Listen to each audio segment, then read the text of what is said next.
Hi, this is Karen Magruder, and thank you so much for watching this video on plagiarism and citing sources. My intent, of course, is to help students be successful and avoid mistakes that could be made because of a lack of knowledge or education, perhaps, about some of these issues. And so I really hope that you find this helpful for all of your courses at UTA. I want to say that all of this information should really be review. Students are expected to come into our programs, with adequate knowledge about scholastic dishonesty and academic integrity.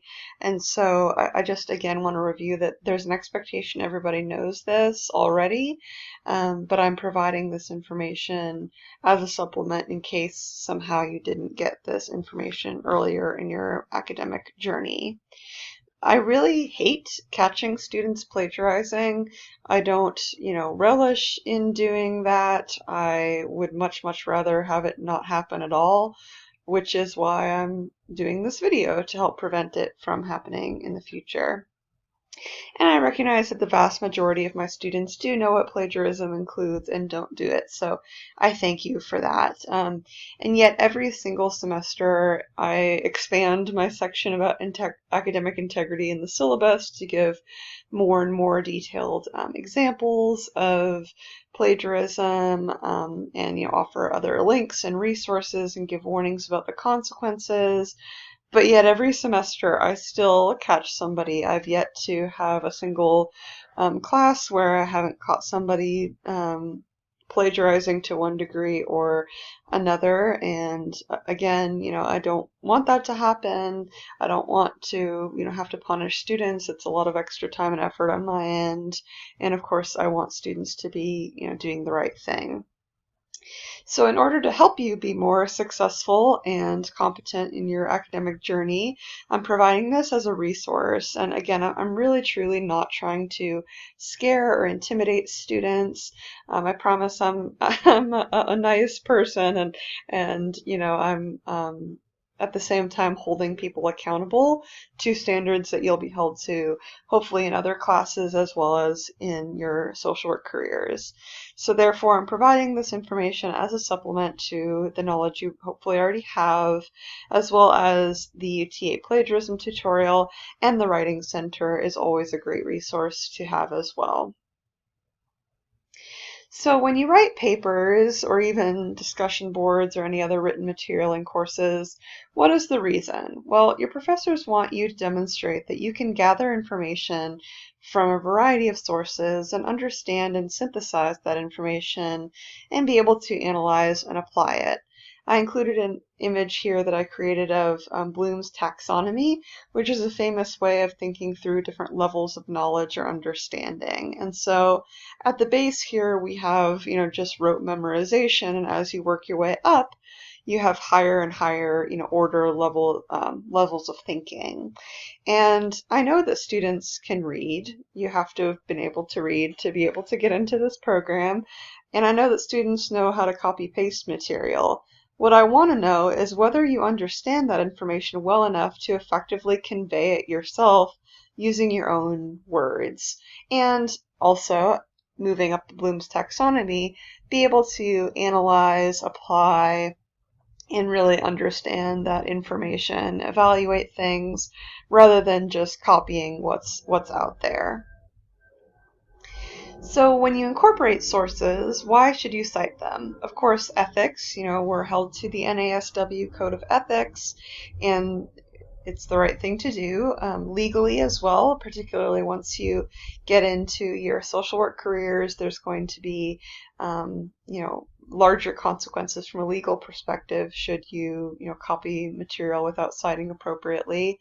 You want to enhance your credibility, so this is kind of a reason to use outside sources at all. If you're writing a paper and everything is just your own opinion, there's not really a lot to stand on, right? You want to also include evidence-based information, research, and facts, statistics, data, and all of that comes from somewhere, and then you need to give credit to where that comes from, One, again, because you should, ethically, but also because then someone reading your paper, if they disagree with what you're saying or the information you provided, you've got a citation there. They can go to the original source and verify whether that's true or not. And then preparing you for your future work as well. I have a couple excerpts here from the UCA plagiarism tutorial. If any of this is confusing or you're not familiar with any of this, I highly recommend that you go ahead and read that. I've included a link in the syllabus to that. But basically, if you are using someone else's information or ideas in your work, you have two options. You can either quote them, which is where you use their exact words, word for word copying, but you use quotation marks to acknowledge that that was a direct quote, or you paraphrase, restating it in your own words. You don't use quotation marks, but even though you're writing it in your own words, if that information came from somebody else, you still acknowledge the source of that information with an in-text citation. Here's some examples of how plagiarism can occur. So I encourage you to pause this video here and read this original paragraph as well as what it would look like to copy it. Even though they've changed a couple words, that still would be considered to be plagiarism. And then here's an example of them quoting it correctly using direct quotes and an in-text citation, although this example is actually an MLA format. At the School of Social Work, we use APA, so just keep that in mind. It needs to be the author, comma, the year, sort of like this citation down here.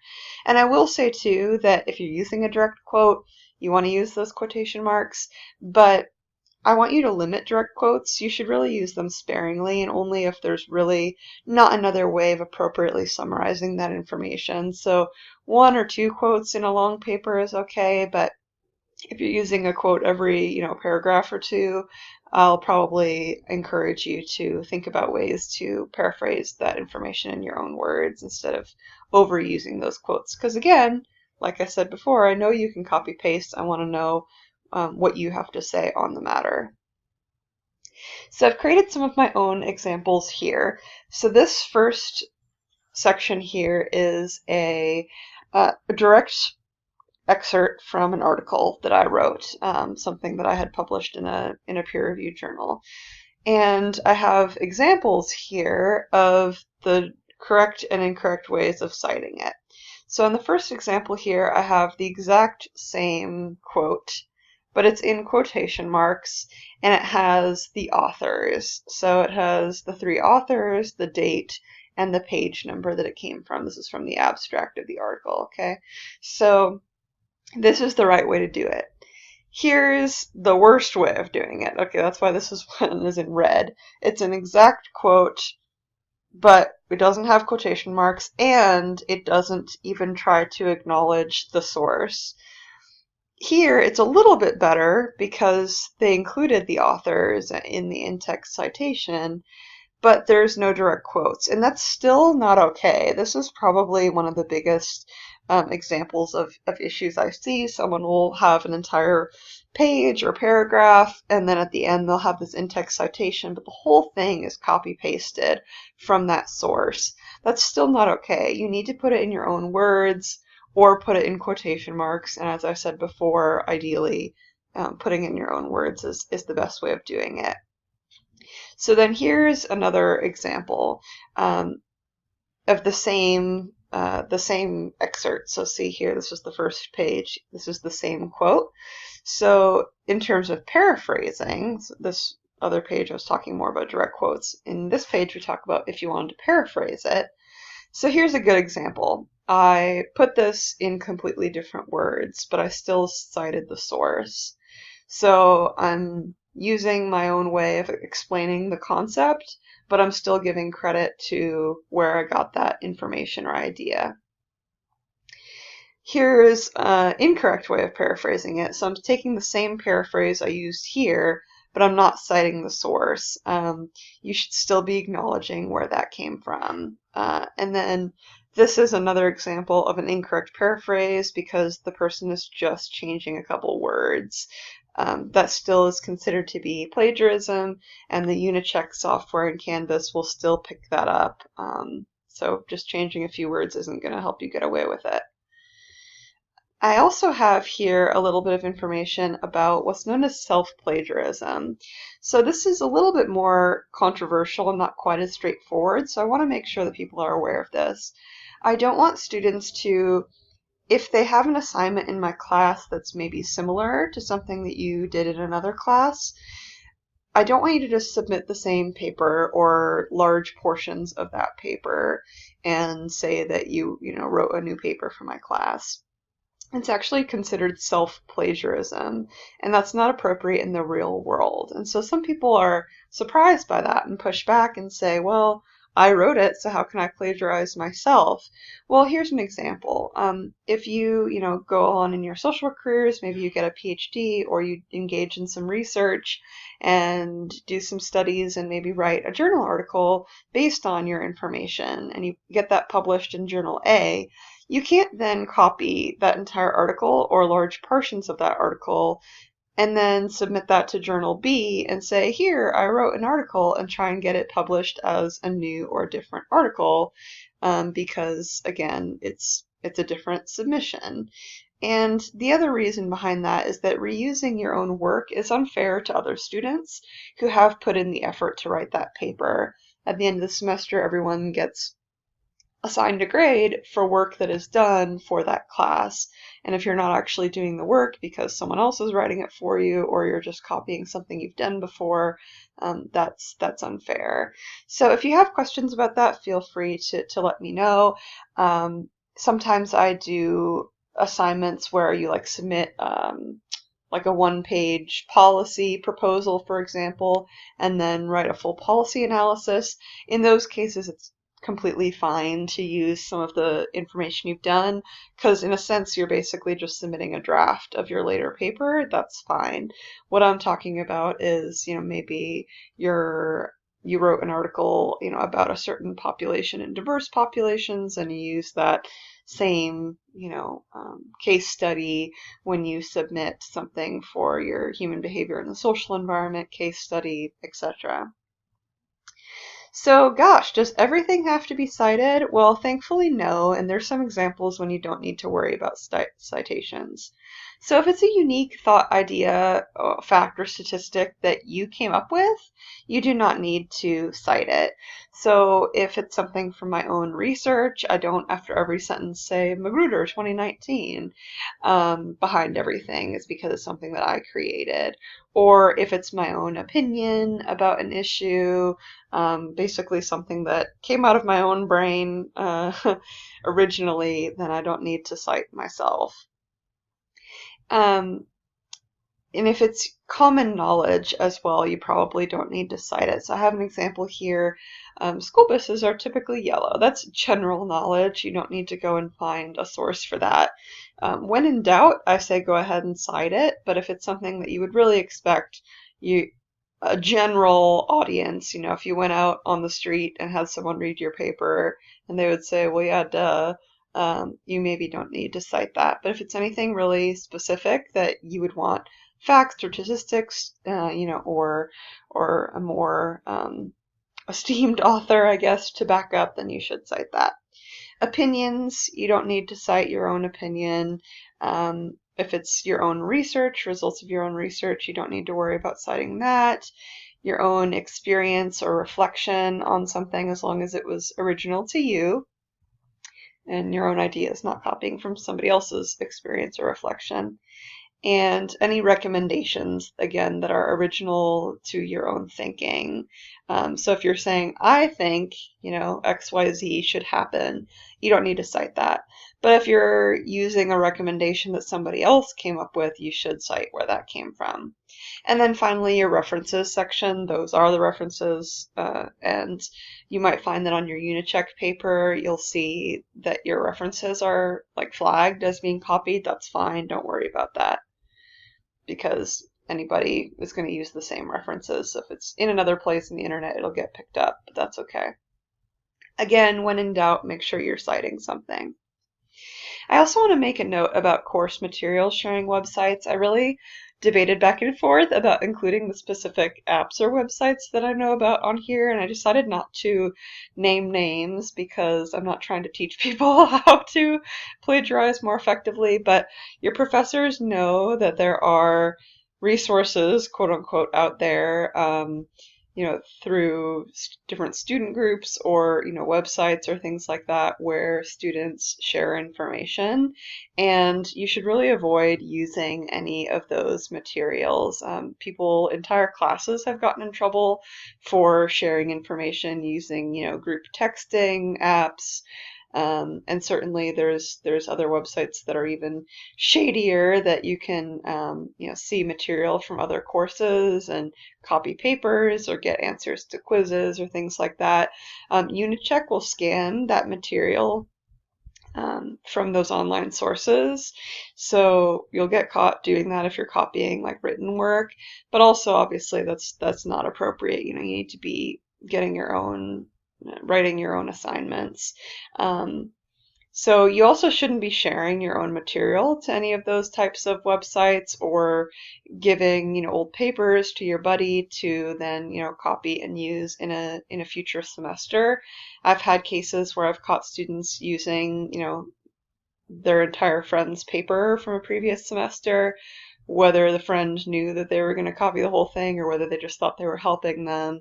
Either way, the original friend who shared the paper sometimes also gets in trouble through the Office of Student Conduct. So just be aware that you shouldn't be sharing your information. You can help your friends, give them advice, but don't just say, here's my paper and you can use this. But it's okay if you want to share, your lecture notes or study materials. That's completely fine. I want it to be a learning community and I want you to be supportive and helpful of each other. So if someone missed a day in class, it's completely fine to catch them up on what happened or send them your notes. But I'm talking more about, completed assignments here. And then online quizzes. Some of my classes utilize online quizzes, and I just want students to be aware that there are metrics available for professors to view regarding students' activity in Canvas, not just with quizzes. In general, I can see, who spent, a certain amount of time viewing a video or things like that if I want to. I know that sounds very Big Brother-ish, and I'm not trying to be overly invasive, and I usually don't really view those unless there's a reason for me to, but some of your professors might, and so that includes quizzes, so I can see how much time you spent on your quiz, what IP address you used to complete that quiz, what login locations there were. So if someone is, logging into their Canvas account and then an hour later, someone logs in Kenya, I'm going to know that there's something weird happening with your account. Maybe someone's, being hired to help take your quizzes or whatever that might be. And so just keeping in mind that you probably will get caught if there's suspicious activity with your quizzes. So please make sure that you're doing that by yourself, on your own, without sharing answers with friends. And what about PowerPoint? So in many classes, you'll be required to create a PowerPoint presentation, and the same writing guidelines apply. So if you're using a direct quote, use quotation marks and cite, or summarize in your own words and cite. Some professors might encourage you to use citations for images. I personally do not in my classes, and the reason for that is that usually the purpose of my assignments is to help people practice their public speaking, their ability to create visually engaging PowerPoint presentations and convey that they understand information. And so for me personally, I don't necessarily think that it's a needed use of time, given that it's an unpublished class assignment, to be able to cite sources. Now, if you're creating a PowerPoint presentation for your agency to use in like a national training, I would say you definitely need to cite sources for that. So just use your judgment there. I'm sorry. You need to cite sources regardless. I meant you might need to cite pictures. So if you do that, you just basically cite the source and the year. So I have this cute picture of a little corgi here, and how I would do that in a PowerPoint would be to include source and then like an APA style citation of where I got that source. Sometimes people will put source and like a web link. That's fine as well. But if it's an image that you created and uploaded, then you don't need to cite it. So these are two of my dogs. Aren't they so cute? I don't know. Hope to break up this presentation, make you smile a little bit, hopefully. So I took that picture. They're my animals. I don't need to include any kind of image citation there. So what happens if I do plagiarize and I get caught? Well, one, you probably will get caught. I think a lot of students don't think that they will be, but there's continually more sophisticated means for professors to be able to keep track of that kind of thing. So your instructor will be able to assess an academic penalty of their choosing. That might be a few points off on an assignment, that might be a 0 on the assignment, that might be a final letter grade deduction in your class, or it might even just be failing the class outright. You will be referred to the Office of Student Conduct for an honor code violation, and you'll basically have the right to either sign that form saying, yes, I am in the wrong here, and receive that academic penalty, as well as additional education and training through the Office of Student Conduct, and possibly additional consequences, which may include suspension or even expulsion, depending on the seriousness or the egregiousness of that violation. Instructors are required to submit a referral to the Office of Student Conduct if there's an honor code violation. So even if it's something relatively minor, we're supposed to do that because it's a centralized database, if you will. So if every instructor is doing it, then there's a record of that. And if you try it again, then obviously there's going to be more strict consequences. So just be aware that that will happen if you're plagiarized, and you'll probably receive at least a 0 on the assignment, if not failing the class outright.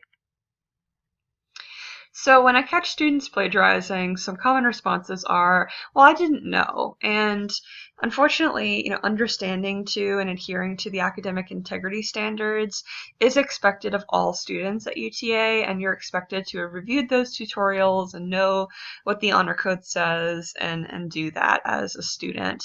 But even if you truly didn't know, lack of knowledge doesn't mitigate culpability. And so my example here is if you were speeding and an officer pulled you over and said, you were going 85 miles per hour in the 70-mile-an-hour limit. You said, well, I didn't know. I thought the speed limit was 85 miles per hour. What are they going to say? Oh, okay, no problem. We'll just go along, right? No, unless you're really, really lucky, your officer is going to say, well, you should have known, and you're still breaking the law regardless of whether or not you realize that you were. And so you're still going to, quote unquote, get in trouble even if you claim that you didn't know something. And because I've included this very, very detailed information in my syllabus and in this lecture, now you do, and there's really no excuse. If you have any questions, you're welcome to come to me. I'm happy to let you know whether something would be appropriate or not.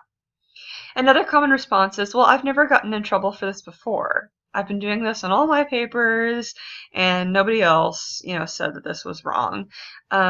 So unfortunately, I'm not the only professor that's caught people doing this. I know many of my peers and colleagues are frequently catching students doing, things that are inappropriate with writing their papers and taking tests and things like that. So I know that I'm not the only professor that has issues with this, but even if I was, these are universal standards. They're not my own expectations. This is something that everyone should be held to.